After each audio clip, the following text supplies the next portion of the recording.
Welcome back to the channel. This will be the best wildcard team for Matchday 3, and I think it'll prove to be a very popular time to activate the chip. And if you want a breakdown on the best time to use every single booster, then check out my chip strategy guide and also my how to play video. The only two kind of rules that you need to watch out for, which are different from the original wording on their website, are about the captains and also about the deadlines, but we've already covered that a lot, and some people get offended, like FIFA is their bloody father. But on screen you can see the fixtures for Matchday 3 and what you want to be very mindful about, whether you're making free transfers on the wildcard, no matter what your kind of chip strategy or how you're going to approach Matchday 3 is going to be.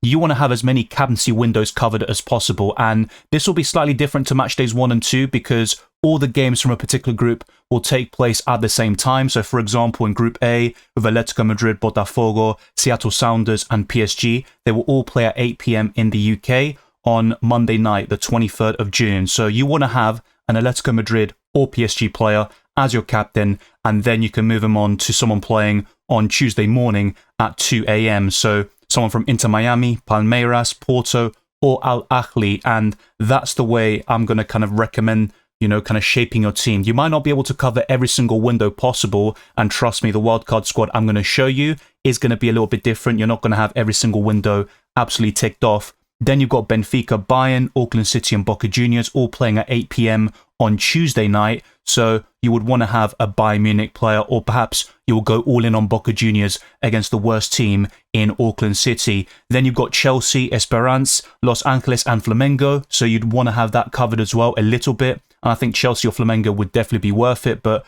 Flamengo have already qualified, but some of these teams will still want to finish top of their group, so they can still go quite strong in Matchday 3. Then you've got Borussia Dortmund versus Ulsan HD, so someone like Garassi could be a great captaincy choice, or perhaps you want to go for someone from Fluminense or Mamelodi Sundowns. I think both of them offer great attacking potential, but I'd probably avoid their defenders in the process.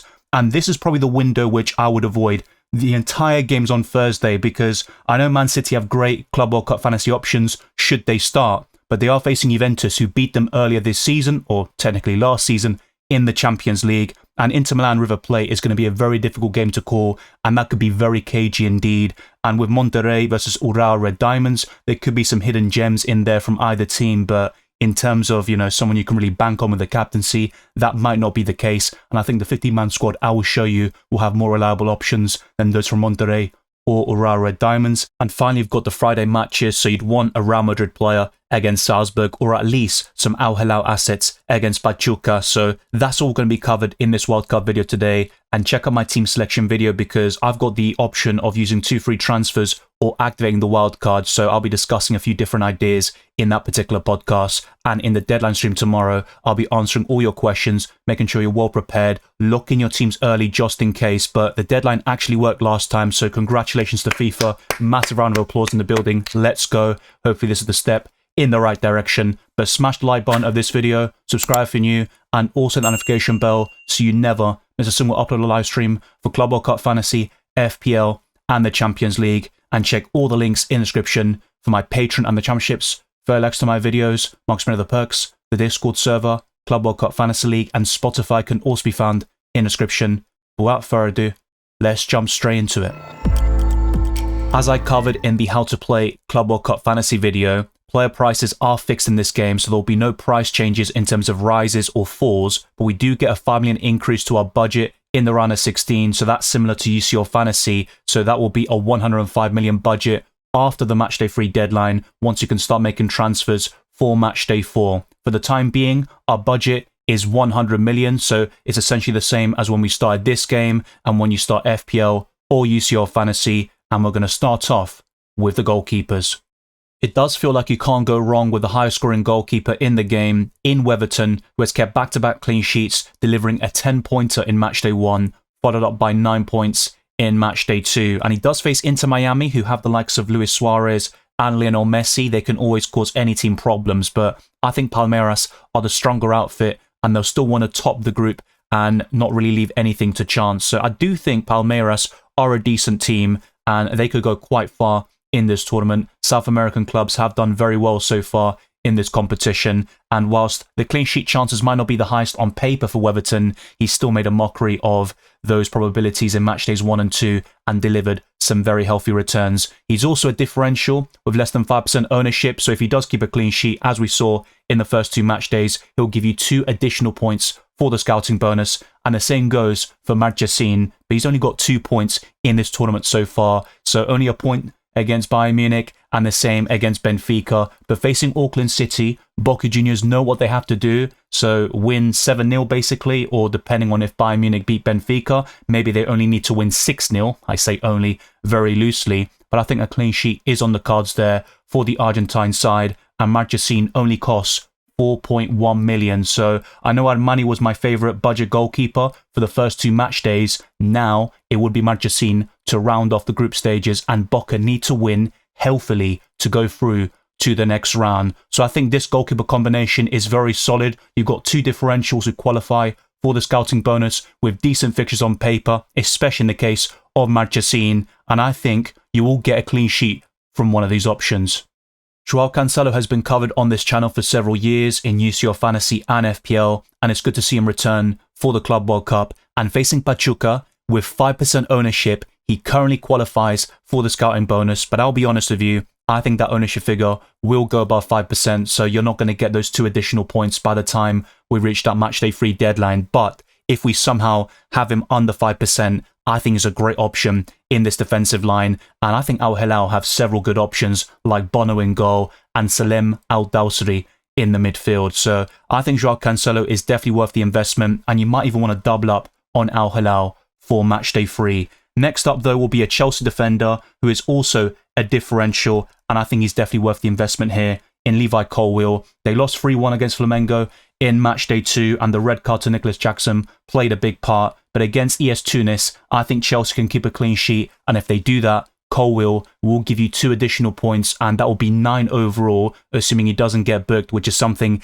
that can happen very often with the Chelsea centre-back. But Cucurella would be the kind of safe pick, but also very template. I think Colwill is worth it. He's at a cheaper price tag, lower ownership, and that's why he currently qualifies for the scouting bonus, which can be very important, especially in this position, because all they need to do is keep a clean sheet. Maybe easier said than done, but still, I think in terms of getting those additional points, and they kind of act like bonus points from FPL, I think going for scouting bonus defenders and goalkeepers is the way to go. Now the third option is going to form the first defensive double up in this team, and I'm going for Blanco from Boca Juniors. He has 5 points in this tournament so far, and he's nothing special in terms of, oh, he's got an amazing attacking threat and he gets so many goals and assists from this position, but he has got an attacking return in this tournament, and facing Auckland City, I think it's worth going for 2 or 3 Boca Juniors players, and that's something I wouldn't have recommended in the first 2 match days, especially with a new manager, and we saw quite a lot of changes, even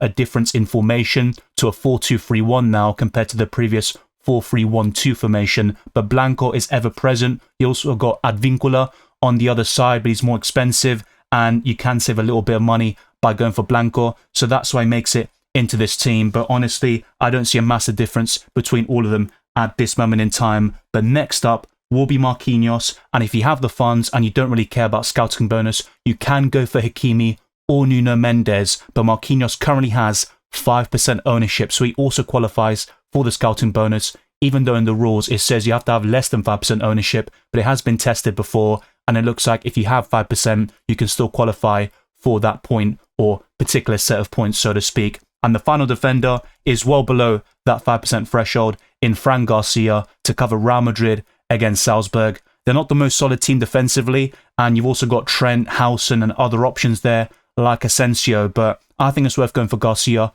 whilst Fela Mendy is out injured. If we see any reports that indicate that Fela Mendy could be available, then this would be a very risky pick and you'd want to look elsewhere. But I do like the look of this defensive line. You've got 1 double up in Boca Juniors with Marchesín and Blanco. Then you're covering Palmeiras, PSG, Real Madrid, Al Hilal and Chelsea, and all of these teams have something to play for. Arias isn't really known for his goal scoring, but he can combine the goals and assists in a particular match and create several chances in the process to give you those key passes, which gives you an additional point for every 2 chances created. And I think Fluminense have several decent options there, like Samuel Xavier, who was benched in matchday 2, but I think Arias is the standout and he still qualifies for the scouting bonus with extremely low ownership. So I think he could be a very underrated pick once more. And when I covered every single team and their predicted lineups, I highlighted Arias as the best option from Fluminense. Now, I'm also going for another budget midfielder, but you can change the structure of this team and maybe downgrade a defender or perhaps one of the forwards we're going to discuss very soon. But I'm going for De Arrascaeta, who was subbed off before 60 minutes in matchday 2 against Chelsea, but I think he can still get more than 60 minutes this time round. And Flamengo are in a good position in their group, so you could argue he has a bit of a rotation risk or maybe minutes risk, so to speak, but he does start most games for Flamengo, and he's got a very impressive goal-scoring record for them this season with 9 goals in the Brazilian League, and he scored it in matchday 1. So I think Flamengo are one of the best teams in this tournament. I think they're in the top 10 for the probabilities of winning the competition, and that might have gone up even further after their results in the first 2 match days. And you've also got Jorginho, who can get tackle points and also the odd assist here and there, and he might even take some penalties. But I think De Arrascaeta is probably the best Flamengo attacker overall, at least in the midfield, because Bruno Henrique was the star against Chelsea. Now, the third option is going to be a template pick who's also very expensive, but I still think he'll start in matchday 3 despite Bayern Munich's really strong position in their group. And I'm going for Michael Olise once more. I think he's the best midfielder in Club World Cup Fantasy, and he's proven it so far. He has 28 points, which is the most of any player. Only Di Maria comes close at the moment, but in that game between Bayern Munich and Benfica, you would favour the Bavarians to prevail once more, and they're probably one of the favourites to win the whole competition as well. Actually, in my knockout bracket thing, I actually put Bayern Munich to win, so we'll see how that ages. Like milk or wine, only time will tell. But the fourth midfielder is going to be very interesting here in Doué, because he has blanked on 2 occasions with 6 points overall. But something you can do in matchday 3, which can separate you from the non-wildcard teams, is double up on the PSG attack and triple up overall with one of Marquinhos, Nuno Mendes, Bacho, or maybe Hakimi in that defensive line. But I'm going for Dembele because he is back in training and reports indicate he could start in matchday 3. And if that's the case, I think that's a great option to have. He's not a differential still because a lot of casual players own Dembele because of what he did in UCL Fantasy, but compared to other engaged managers in the Club World Cup, not many will actually buy Dembele in time for matchday 3 without the use of the wild card. But if he's not available, you can go for Kvaratskhelia, who is even cheaper, and then use those extra funds to upgrade other positions in your 50-man squad. But Dembele would be my favourite option. And in terms of captaining a player from the first set of matches, and this would be Group B, then we go to Group A for some reason, you can captain Dembele. He would be my favourite from any PSG, Botafogo, Seattle Sounders, or Atletico Madrid player if he starts. That is going to be a big if, but going for him and Doué, I think, can really pay dividends, and I can see them winning quite comprehensively in matchday 3. On paper, the Club World Cup has so many great forwards in the game, and you're kind of spoilt for choice, but many of these premiums have let us down. Harry Kane in matchday 1 against Auckland City, in a 10-0 victory, he did absolutely nothing. Yes, he made up for it in matchday 2. Lionel Messi was also quite underwhelming in the opener of this tournament, but then he scored a great free kick against Porto. Mbappe's missed out due to illness, and hopefully he recovers soon. Vinicius Jr. has 1 point so far, and we'll see how he does in matchday 2 against Pachuca. But I think Guirassy is a solid, dependable choice, and even in the case of Alvarez, he has been a little bit underwhelming as well. He blanked in matchday 2 when Atletico Madrid won 3-1, but in this 4-3 thriller between Mamelodi Sundowns and Borussia Dortmund, Guirassy did the business with a goal and an assist, delivering 8 points overall, and it's a solid option, I think, for matchday 3 as well, facing Ulsan HD, who were very, very disappointed. Of course, they went 1-0 up, but ended up losing against Fluminense in another thriller from that group. I don't really trust any of the defenses from those teams, so maybe going for Kobel in matchday 3, for example, could be a mistake, or the likes of Svensson and these Borussia Dortmund defenders, but I'll talk more about that in my team selection video. In terms of attackers though, Adeyemi, Brand are worth an investment, and Guirassy remains the best Borussia Dortmund attacker by some distance. And this might seem very weird, but this forward line will contain no premiums whatsoever. And I'm going for Medendiel, who costs 6.2 million, and I don't massively rate him as a player or as a Club World Cup fantasy option, but he has been very solid so far, scoring in both matches, getting 11 points in the process. But the main appeal of this pick is facing Auckland City. So Merentiel has a combination of the form and the fixture to produce a big return here in the final group stage game for Boca Juniors, and tripling up on the Argentine outfit could be something that differentiates you from your mini-league rivals or maybe other engaged managers who aren't activating the wildcard in Matchday 3. But the final forward is from Real Madrid, and it's not Mbappe, and it's not Vinicius Jr. I'm going for Rodrigo, so that's yet another scouting bonus player at this moment in time. So if we actually check it and sort it out by percentage selected, we have Weverton and Marchesín with less than 5% ownership. Cancelo and Marquinhos are on the precipice, but they currently qualify for the scouting bonus. And the same goes for the entire defensive line with Colwill, Blanco, and Garcia. And in the midfield, Arias has 2.9% ownership. And before that massive return in Matchday 2, it was less than 2%. And in the forward line, we have Merentiel and Rodrigo, who can also give you the scouting bonus. But remember, they need to score more than 4 points in terms of their base score. So 5+ points will give them the ability to get scouting bonus as well. And you can get some massive returns from these players. You don't need to go all out on the scouting bonus. It's just a nice little additional set of points that you can get, especially in terms of defenders. If I had to recommend one position to really identify these scouting bonus players, it would be that position with the defense, and the same goes for the goalkeepers because of the clean sheets. In the midfield or forward line, you can go a little bit more template if you wish, but it's all about finding that right balance, and you can change a few things to your liking. Before I show you the starting 11 of this team and kind of explain once more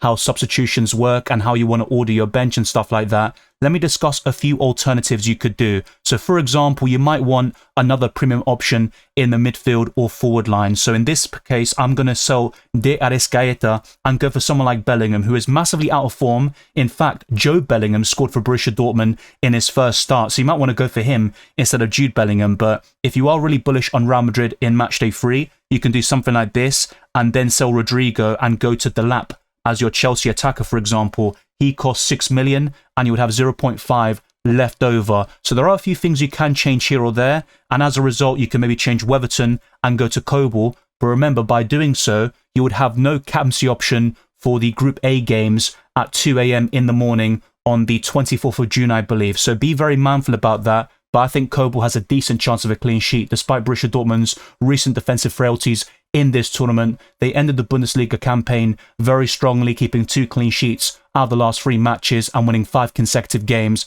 But they are scoring a lot of goals, yet they're not keeping the clean sheets you want for the likes of Coble, Svensson, and all their defensive options there. But those are a few options you can do and a few alterations. You might even want to keep Weverton and then go for Cole Palmer instead of Bellingham. But both of these premium options in the midfield just don't have the form in this calendar year. And in fact, Cole Palmer hasn't scored an open play goal in 25 matches, which is ridiculous. I think he will break that drought very soon, but it needs to be a Matchday 3 against ES Tunis. Otherwise, his template ownership will just fall even further. And maybe some of you are thinking, no, I want a premium forward. I completely get that. So you might want to go the opposite direction and downgrade Bellingham or De Arrascaeta to an even cheaper choice like Mastantuono or Rodrigo Mora, and then buy a premium forward like Messi, maybe Mbappe if he's fit, which I very much doubt, Vinicius Jr., or Harry Kane, who is a dependable choice. I know he was a big disappointment in Matchday 1, but he is one of the best strikers in the world, and for Bayern Munich, he will score more often than not. Between the sticks, I would go for Weverton, and Marchesín is ready to come on if needed later on in the day, but Weverton plays at 2 a.m. in the UK, and then Marchesín plays at 8 p.m, so there's a big difference. You have more than enough time to make that substitution if needed. And in this defensive line, there is Colwill, Marquinhos, and Blanco, with Dembele and Doué playing simultaneously in the first set of matches, and I've got the captaincy on Dembele. The way you want to go about it is just captain the player who plays first, and from PSG I've got 3 options here, so you can pick your favourite one. It could be Hakimi if you end up going for that sort of template pick in the defensive line, but you captain that player, then you can switch it to someone who plays in the next set of matches and just keep on going all the way. But there's also Arias, De Arrascaeta, and Elise in this midfield, with Guirassy and Merentiel up front, and on the bench there is Marchesín, Rodrigo, Garcia, and Joao Cancelo. So this will be a differential wildcard squad, and in my team selection I'll discuss a few changes and maybe going for a few more template picks, but this will be used as the foundation for a potential wildcard for my own setup, and I'll lock in my final team during that deadline stream tomorrow.